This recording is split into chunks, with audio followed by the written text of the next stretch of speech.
Hello everyone, welcome back. तो इस video में जो है हम आपका स्कोप एंड स्टोरेज क्लासेस को कंटिन्यू करेंगे। पिछली जो हमारी वीडियो थी उसमें हमने जो है स्कोप को डिस्कस किया था कि स्कोप क्या होता है और इसको हम किस तरह से जो है यूज़ करते हैं। इस वीडियो में जो हम आपकी प्रॉपर स्टोरेज क्लासेस के बारे में यहाँ पर पढ़ेंगे। तो आपकी जो C++ है, इसमें आपके पास एक कॉन्सेप्ट है स्टोरेज क्लासेस का। हालांकि आपने शायद सी लैंग्वेज में भी पढ़ा होगा, अगर आपने ध्यान से वहाँ पे दिया होगा। तो जो ये स्टोरेज क्लासेस है हमारी, ये डिस्क्राइब करती हैं आपके वेरिएबल्स के फीचर्स को, यानी कि आपके जो वेरिएबल्स हैं वो कहाँ पर स्टोर होंगे, उनका लाइफ साइकिल कितना होगा और उनका विजिबिलिटी कितनी रहेगी।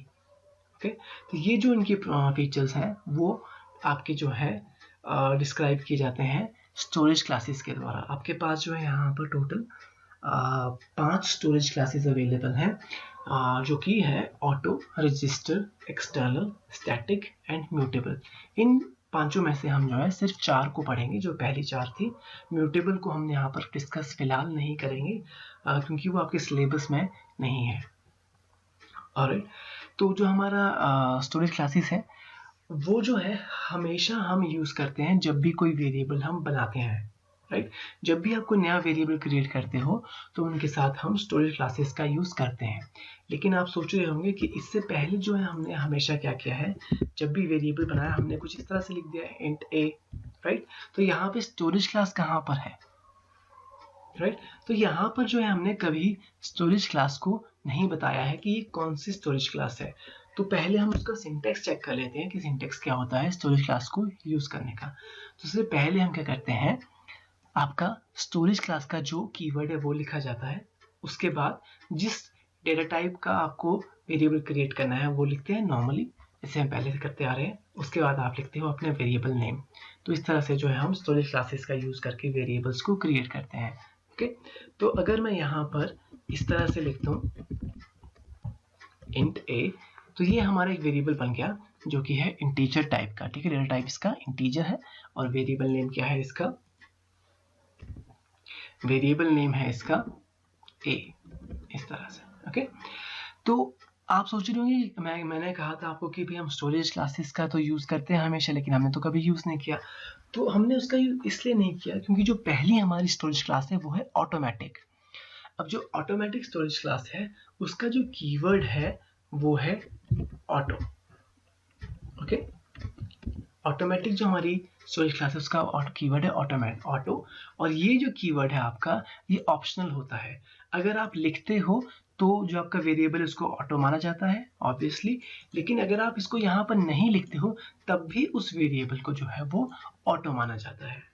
ओके, अब ये ऑटो हमारा जो है वेरिएबल करता क्या है, तो ये जो ऑटो वेरिएबल है ये डिसाइड, अगर आप ऑटो वेरिएबल को क्रिएट करते हो तो उसका मतलब क्या होता है कि ये जो वेरिएबल है इसका जो लाइफ साइकिल है इस पर्टिकुलर ब्लॉक के अंदर ही रहेगा, यानी कि जहां पर आपने इसको डिक्लेयर किया है वो उसके बाहर एक्सेसिबल नहीं रहेगा। तो अगर आपको अभी जो हमने स्कोप के बारे में पढ़ा था पिछली वीडियो में, वहां पर हमने देखा था कि जो आप मेन के अंदर बना रहे थे वो किसी और फंक्शन के अंदर जो है वेरिएबल यूजेबल नहीं था। वो इसलिए नहीं था क्योंकि वो ऑटो वेरिएबल था। ओके, तो बेसिकली कहने का मतलब क्या है कि बाय डिफॉल्ट जो है आपकी स्टोरेज क्लास कौन सी होती है, ऑटो होती है। ऑटो का मतलब क्या है कि जो आप वेरिएबल क्रिएट कर रहे हो वो इस ब्लॉक के बाहर एग्जिस्ट नहीं करेगा, यानी कि उसकी जो लाइफ साइकिल है वो यहाँ से शुरू होती है इस पैरेंथेसिस से और इस पैरेंथेसिस में आके वो खत्म हो जाती है। इसके बाहर अगर आप किसी और फंक्शन में यूज करने की कोशिश करते हो तो इसको यूज नहीं किया जा सकता है। इसीलिए इसमें जो है मोस्टली आपके लोकल वेरिएबल्स आते हैं। ऑलराइट, तो जो आपके ये ऑटो है इसकी जो मेन प्रॉपर्टीज क्या है कि इसका जो कीवर्ड है आपका वो है ऑटो, जो हमने यहाँ पर लिखा है। उसके बाद जो इसका लाइफ साइकिल है वो क्या है, इसका अपना जो भी ब्लॉक है जहां पर इसको डिक्लेयर किया गया है उसी ब्लॉक में इसका लाइफ साइकिल रहेगा। ओके, विजिबिलिटी क्या है, मतलब इसकी लोकल ही है ऑब्वियसली, ये इसी लोकल ब्लॉक के अंदर ही यूज हो रहा है, इसके बाहर जो हम इसको यूज नहीं कर सकते हैं, राइट। और इनिशियल वैल्यू जो है इसकी, अगर मैं इसको बिना डिक्लेयर किए यूज कर लूँ तो वो रहती है गार्बेज वैल्यू। ओके, तो यहाँ इसको हम ज़्यादा डिस्कस नहीं करेंगे, काफ़ी सिंपल है, नॉर्मल सी ये चीज़ है, तो इसको हम यहीं पर ही इतना छोड़ देते हैं। और जो हमारी नेक्स्ट स्टोरेज क्लास है वो है एक्सटर्नल स्टोरेज क्लास। ये जो एक्सटर्नल स्टोरेज क्लास है इसका यूज़ हम तब करते हैं जब हम चाहते हैं कि आपका जो वेरिएबल है वो मल्टीपल फाइल्स में अवेलेबल रहे। कहने का मेरा मतलब क्या है कि जब हम कोई प्रोग्राम क्रिएट करते हैं तो उसमें एक से ज़्यादा सोर्स कोड की फाइल हो सकती है। ओके, एक से ज़्यादा सोर्स कोड की फाइल हो सकती है, यानी कि आप एक से ज़्यादा सीपीपी फाइल्स को वहाँ पर या हेडर फाइल्स को यूज़ कर सकते हो। और आप चाहते हो कि आपका जो वेरिएबल है जो आपने किसी एक सिंगल फाइल पे क्रिएट किया था वो सभी फाइल्स पर अवेलेबल रहे, तो हम क्या करते हैं, एक्सटर्नल स्टोरेज क्लास का यूज़ करते हैं। ये आपको ज़्यादा समझ आएगा एक एग्जाम्पल के साथ, तो हम एग्जाम्पल को यहाँ पर देखते हैं। तो यहाँ पर जो है हमने क्या किया है, एक हमने one.cpp फाइल बनाई है और एक फाइल हमने बनाई है other.h, यानी कि हमने एक अपने आप से हेडर फाइल को क्रिएट कर लिया है।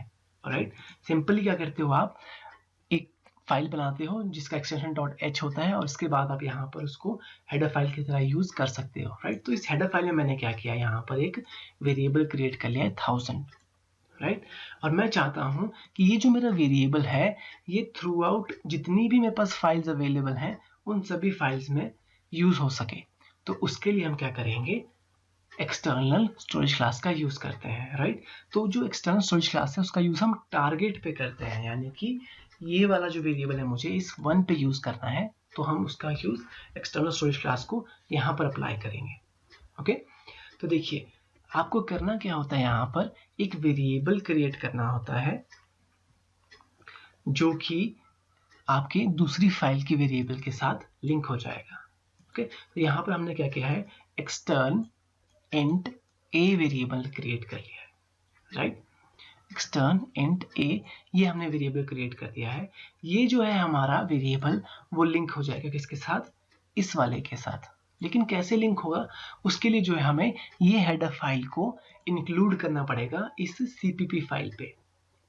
राइट, जैसे हमने पहले आईओ स्ट्रीम को यहाँ पर इंक्लूड किया था वैसे ही हम यहाँ पर क्या करेंगे, आपकी ये जो आपकी स्टोरेज क्लास है यहाँ पर ये जो आप जैसे हमने आपकी आईओ स्ट्रीम को यहाँ पर यूज किया था वैसे ही हमने यहाँ पर other.h को भी इंक्लूड कर लिया है।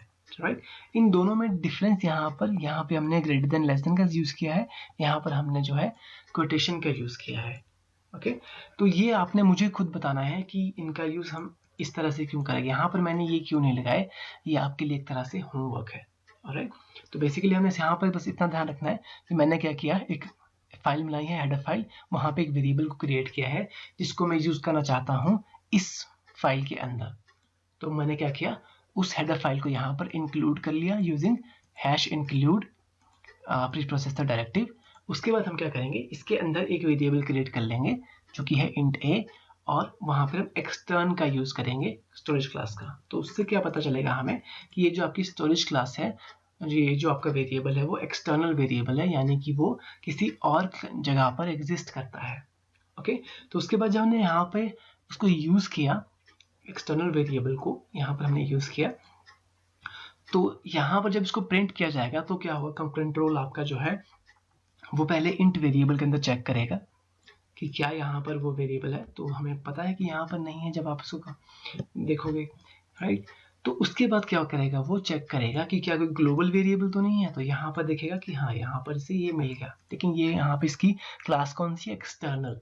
तो यहाँ से इसने क्या देखा कि एक्सटर्नल चीज कौन सी लगी है हमारे पास, तो वो है ये other.h। तो फिर वो इसके अंदर चला जाएगा और यहाँ से वैल्यू को लेके आएगा और फिर उस वैल्यू को प्रिंट कर देगा। ओके, तो बेसिकली हमने क्या किया है, एक वेरिएबल जो किसी और फाइल में एग्जिस्ट करता है उसको एक दूसरी फाइल के अंदर हम यहाँ पर यूज कर रहे हैं। ओके, तो अब देखिए यहाँ पर वैल्यू है 1000, और जब इसको मैं यहाँ से रन करूंगा तो देखिए मुझे वैल्यू मिल गई 1000। राइट, तो हमने क्या किया, किसी और फाइल के वेरिएबल को किसी और फाइल के अंदर यूज किया है। नेक्स्ट जो हमारी स्टोरेज क्लास है वो है स्टैटिक। ये जो स्टैटिक स्टोरेज क्लास होती है हमारी, इसका यूज हम तब करते हैं जब हम चाहते हैं कि हमारा कोई वेरिएबल जो है वो थ्रू आउट द प्रोग्राम अपनी वैल्यू को रिटेन करे।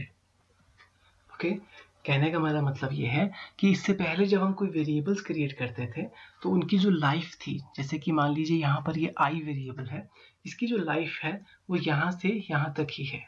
ओके। जैसे ही हमारा ये फंक्शन अपनी एग्जीक्यूशन यहाँ से शुरू करते हुए यहाँ लास्ट पहुंच जाता है, यानी अपनी लास्ट स्टेटमेंट को एग्जीक्यूट कर देता है, तो ये जो आई है आपका ये डिस्ट्रॉय हो जाता है। ऑलराइट, और इसकी जो वैल्यूज थी वो भी जो है खत्म हो जाती है। ओके, तो इसको समझने के लिए हम यहाँ पर जो है एक प्रोग्राम बना के देखते हैं, और यहाँ से हम कोशिश करते हैं कि ये प्रोग्राम जो है आपका किस तरह से रन करता है। ओके, तो देखिए हमने क्या किया है, एक फंक्शन क्रिएट किया है माई फंक्शन 1। वहाँ पर हमने एक इंटीजर वेरिएबल लिया है आई जिसकी वैल्यू 1 है, और फिर हमने उस वैल्यू को यहाँ पर प्रिंट कर दिया है।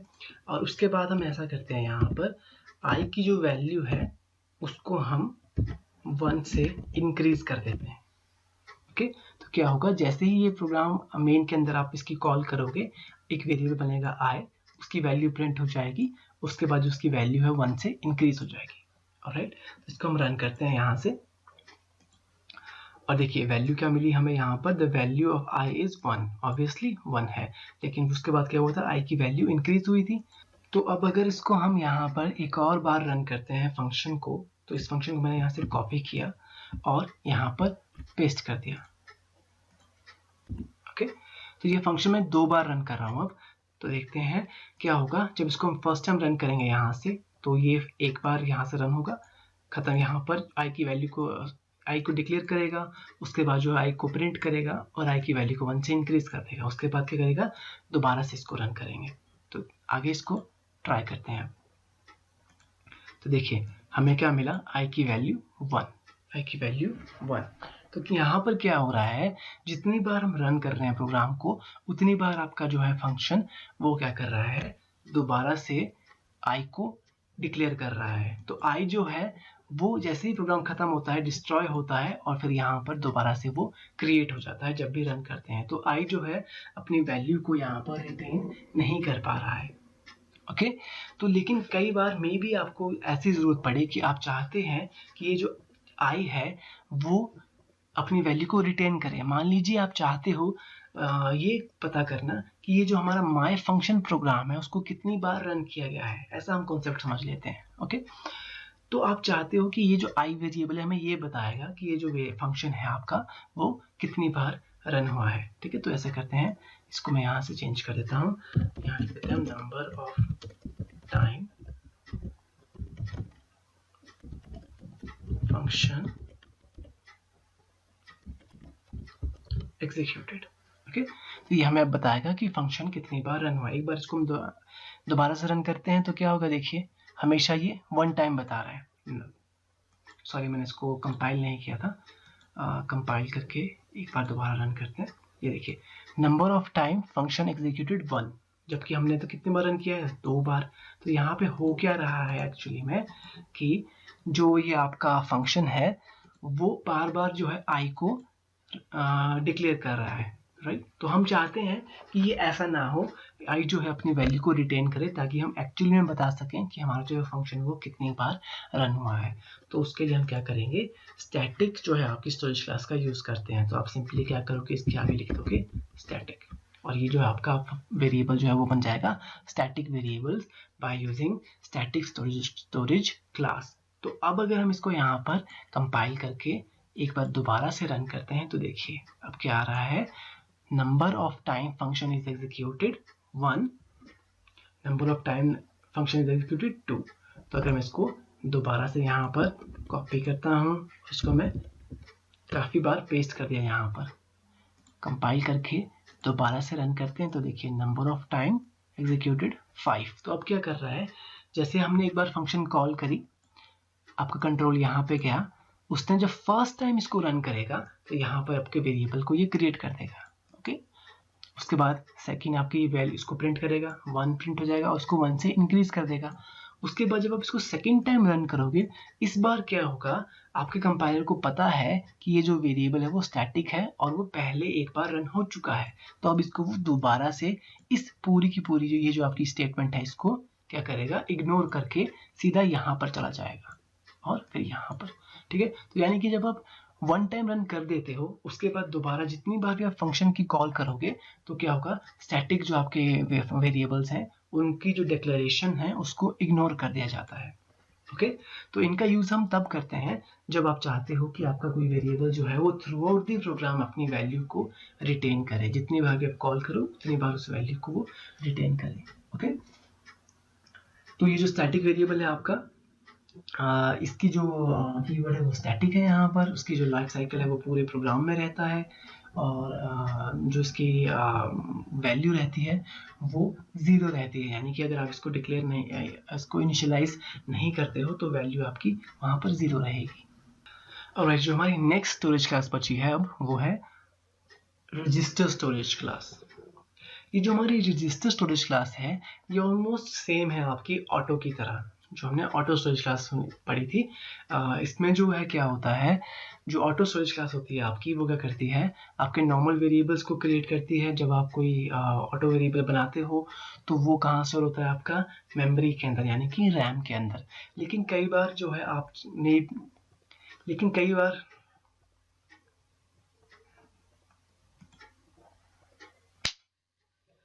नेक्स्ट जो हमारी स्टोरेज क्लास है वो है रजिस्टर स्टोरेज क्लास। अब जो ये रजिस्टर स्टोरेज क्लास है ये हमारी जो ऑटो स्टोरेज क्लास है उसी की तरह है। डिफरेंस इन दोनों में ये है कि जो आपकी ऑटो स्टोरेज क्लास थी वो आपका वेरिएबल को स्टोर करती है रैम के अंदर, यानी कि मेमोरी के अंदर, मेन मेमोरी के अंदर। और जो आपकी रजिस्टर स्टोरेज क्लास है वो पहले कोशिश करती है कि जो आपकी मेमोरी है, सॉरी आपका जो वेरिएबल है वो स्टोर हो रजिस्टर्स के अंदर। अगर आपको कंप्यूटर आर्किटेक्चर का ध्यान होगा तो जो आपका प्रोसेसर होता है उसके अंदर एक बहुत ज़्यादा फास्ट स्टोरेज होती है जिनको हम रजिस्टर्स कहते हैं। तो आपके पास C++ में ऑप्शन है कि आपने वेरिएबल्स को डायरेक्टली आपके रजिस्टर्स में स्टोर करो, मेमोरी में स्टोर ना करें। ठीक है, डिफरेंस क्या है मेमोरी और रजिस्टर्स में? रजिस्टर्स जो है आपके वो मेमोरी से ज़्यादा फास्ट हैं। तो क्या मतलब होगा कि जब भी आप उस वेरिएबल को एक्सेस करोगे तो वो बाकी वेरिएबल्स के मुकाबले ज़्यादा तेज़ी से लोड होगा। राइट, तो उसको देखने के लिए हम क्या करते हैं, यहाँ पर आते हैं आपके सिंपल वाले प्रोग्राम में, और सिंपली हम यहाँ पर क्या करेंगे, एक वेरिएबल क्रिएट कर लेंगे जैसे यहाँ पर पहले से बना हुआ था इंट a, और यहाँ पर हम इसके आगे लिख देंगे रजिस्टर। तो हम लिख देंगे रजिस्टर। ओके, जैसे ही मैंने यहाँ पर रजिस्टर कीवर्ड लगाया तो अब ये जो वेरिएबल है आपका हो गया है रजिस्टर क्लास का वेरिएबल बन चुका है ये। और अब इसका मतलब क्या है, जैसे ही ये आपकी स्टेटमेंट रन होगी यहाँ पर आपका कंपाइलर पहले क्या कोशिश करेगा कि इस ए जो आपका जो वेरिएबल है इसको मेमोरी कहाँ पे मिले, आपके रजिस्टर्स के अंदर। अगर आपके रजिस्टर्स के अंदर स्पेस अवेलेबल है तो वहाँ पर इसको स्पेस मिल जाएगा, अगर वहाँ पर इसको स्पेस अवेलेबल नहीं है तो फिर ये आपका जो है रैम के अंदर स्टोर हो जाएगा। ओके, तो यानी कि रजिस्टर कीवर्ड क्या करता है, कोशिश करता है कि आपका जो वेरिएबल है वो रैम के अंदर नहीं आपके रजिस्टर्स के अंदर यानी कि सीपीयू के अंदर स्टोर हो। ठीक है, और अगर उसको वहां पर स्पेस मिलता है तो ठीक है, नहीं मिलता है तो फिर ये वापस क्या करता है, रैम के अंदर ही उसको स्टोर कर देता है। ऑलराइट, इसका जो आपका लाइफ साइकिल रहता है वो फंक्शन ब्लॉक के अंदर ही रहता है, क्योंकि ये ऑलमोस्ट आपका जो है ऑटो की तरह ही है। तो मतलब क्या है कि अगर मैं यहाँ पे रजिस्टर वेरिएबल क्रिएट कर रहा हूँ तो इसका लाइफ साइकिल सिर्फ इतना ही रहेगा, यानी कि मेन के अंदर ही, तो बाकी कोई और फंक्शन इसको जो है यूज़ नहीं कर सकता है। ऑटो में हमने देखा था कि किस तरह से जो डिफरेंट फंक्शंस आपके यूज़ करते हैं, लेकिन जो रजिस्टर्स है आपका वो जो है क्या करता है, सिर्फ अपने ब्लॉक के अंदर ही यूजेबल रहता है। ओके, और जो इसकी जो बाय डिफॉल्ट वैल्यू रहती है, इनिशियल वैल्यू जो होती है वो होती है गार्बेज वैल्यू। तो एक तरह से हम ये कह सकते हैं कि ये जो है आपका रजिस्टर कीवर्ड है ये ऑलमोस्ट ऑटो की तरह ही है। फर्क सिर्फ इतना है कि ऑटो जो है आपका वो रैम में स्टोर कर रहा है और ये जो आपका है वो रजिस्टर में स्टोर कर रहा है। तो ये थी आपकी स्टोरेज क्लासेस। होपफुली आपको ये समझ में आ गई होंगी अभी, और अगर कोई क्वेश्चंस हैं तो आप ग्रुप में पूछ सकते हैं, और नहीं है तो फिर हम आगे जो है आपका नेक्स्ट क्लास में नेक्स्ट टॉपिक को डिस्कस करेंगे जो कि आपकी classes. Alright guys, thank you for watching.